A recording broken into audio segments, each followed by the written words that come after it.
know just about everybody. And this was relayed in an email from Fever PR, who has been there for 1 year. I did not hear from any executives. I did not have a follow-up conversation. They didn't call just to yell at me, which if they disagree, that's totally fine. That happens occasionally with media and PR. You can agree to disagree. But coverage and honest coverage and someone that covers just about everything, whether it's Caitlin Clark at the Indy 500 Grand Marshal or... For years, Scott Agness was one of the most recognizable reporters around the Indiana Fever.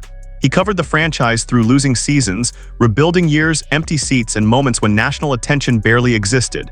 Then Caitlin Clark arrived, and everything changed. Suddenly, every decision involving Caitlin Clark became a national story. Every injury update involving Caitlin Clark became headline news.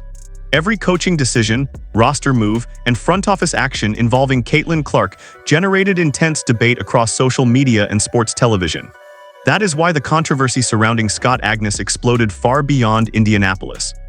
What started as a report regarding Caitlin Clark's health status quickly evolved into a confrontation between a veteran journalist and one of the most watched franchises in professional basketball.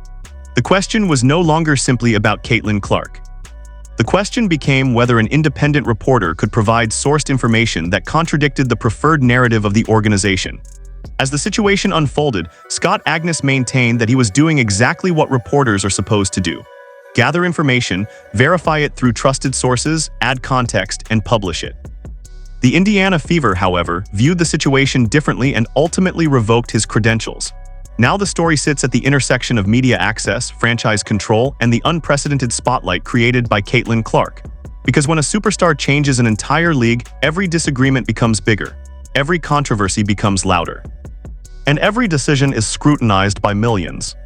Clarity as possible. So after the team had a clean bill of health on an injury report, and by the way, that afternoon the WNBA issued an alert, an advisory to all of us media across the league about new operating procedures, how there will be an injury report every 15 minutes. Well, there was nobody on that until 5:30. That was after the Fever announced that Caitlin Clark was out. And so I just added more context to the situation, the fact that I wanted to emphasize to fans here. The central dispute revolved around information connected to Caitlin Clark's availability. According to Scott Agness, he reported context from a trusted source indicating that the situation surrounding Caitlin Clark was being managed with long-term health considerations in mind. The key point was that there was no major new injury event. Instead, the organization was making a decision designed to protect Caitlin Clark moving forward. From a reporting perspective, that sounds routine. When fans see Caitlin Clark ruled out, questions immediately follow. Is the injury serious? Will she miss extended time? Is there a setback? Has something changed? A reporter's job is to answer those questions. That is exactly how Scott Agness viewed his role. He gathered information, provided context, updated his reporting when additional comments became available, and moved on to covering the game itself. But this was not an ordinary player. This was Caitlin Clark. Every injury update involving Caitlin Clark affects television ratings, ticket demand, sponsorship interest, and league-wide attention. Every update involving Caitlin Clark is amplified through thousands of social media accounts and sports platforms. As a result, a disagreement that might normally remain private suddenly became public. The fascinating part is that neither side appeared prepared for the magnitude of the reaction. Once news spread that Scott Agness had lost credential access, the conversation expanded beyond basketball. It became a debate about journalism, transparency, and whether reporters should face consequences for publishing sourced information. For many observers, the issue was no longer whether they agreed with the original report. The issue became whether reporting itself was being punished, and that transformed a local dispute into a national discussion. The public reception has been encouraging. There's a lot of people speaking out on this, and I think it's for a number of reasons. Number one, it's the it team when it comes to the WNBA. It's the face. It was about the face of the league, and then it's also the journalism aspect. It's the freedom of the press. I had a job to do. It was sourced.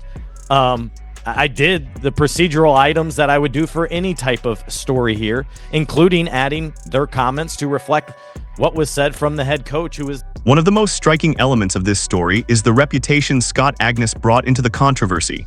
This was not a reporter who had appeared out of nowhere. Scott Agness had spent years covering Indiana sports. He had established relationships throughout the basketball community. He had witnessed the franchise before Caitlin Clark arrived and before national cameras became a permanent fixture. That history matters, because credibility is built over time. When Scott Agness publicly stated that he stood by his source, he was placing years of professional reputation behind that statement. He was essentially telling audiences that he trusted the reporting process that led to the story. Meanwhile, the Indiana Fever found themselves facing a different challenge. The organization was attempting to navigate the intense pressure that comes with having Caitlin Clark on the roster. Every comment is analyzed. Every gesture is dissected. Every injury update becomes a topic of national conversation. That level of attention creates enormous strain. Before Caitlin Clark, many franchise decisions happened quietly. After Caitlin Clark, almost nothing happens quietly. The result is a collision between two worlds. On one side stands Scott Agness, representing independent reporting and the pursuit of information. On the other side stands an organization attempting to manage communications in an environment unlike anything it had previously experienced. Neither side appears willing to completely surrender its position. That is why the controversy persisted.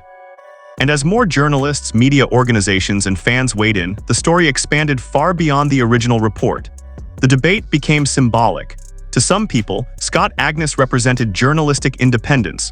To others, the Indiana Fever represented an organization attempting to protect internal operations. Caught in the middle was Caitlin Clark, whose extraordinary popularity had created the conditions for the entire controversy. So yeah, I think this is part of the league, and especially this team evolving and having to react quickly to so many different things that are coming at them. But they have what seems like unlimited merchandise sales, unlimited sponsorships, and certainly led by Caitlin, they're getting that national TV coverage because every time she shows up, you're getting at least 1 million people to watch, which, by the way, was unprecedented. It's not anymore. That has become the standard, just like the fact that when she was drafted #1, and we all knew. The biggest takeaway from this saga may actually have very little to do with credentials. It may be about the scale of Caitlin Clark's influence. Throughout the discussion, one theme repeatedly surfaced. The Indiana Fever are no longer a typical WNBA franchise. Because of Caitlin Clark, the franchise has become one of the most watched teams in the sport. Because of Caitlin Clark, television audiences have surged. Because of Caitlin Clark, merchandise sales, sponsorship opportunities, and national visibility have reached levels that would have seemed impossible only a few years earlier. That growth creates tremendous opportunity. It also creates tremendous scrutiny. Every organization that becomes the center of attention eventually faces criticism. Every superstar-driven franchise learns that success brings pressure. Every major sports brand discovers that public interest comes with relentless examination. That is where the Indiana Fever now find themselves. The organization is trying to compete for championships while operating under a spotlight that grows brighter every month. Caitlin Clark is expected to elevate the franchise. Stephanie White is expected to maximize the roster. Executives are expected to manage the business side of explosive growth. At the same time, reporters like Scott Agness are expected to ask difficult questions and pursue information that fans want answered. Those forces are destined to collide. The real long-term question is whether this controversy becomes a temporary disagreement or a defining example of how the franchise handles media relationships during the Caitlin Clark era. Because the spotlight is not getting smaller, it is only getting bigger.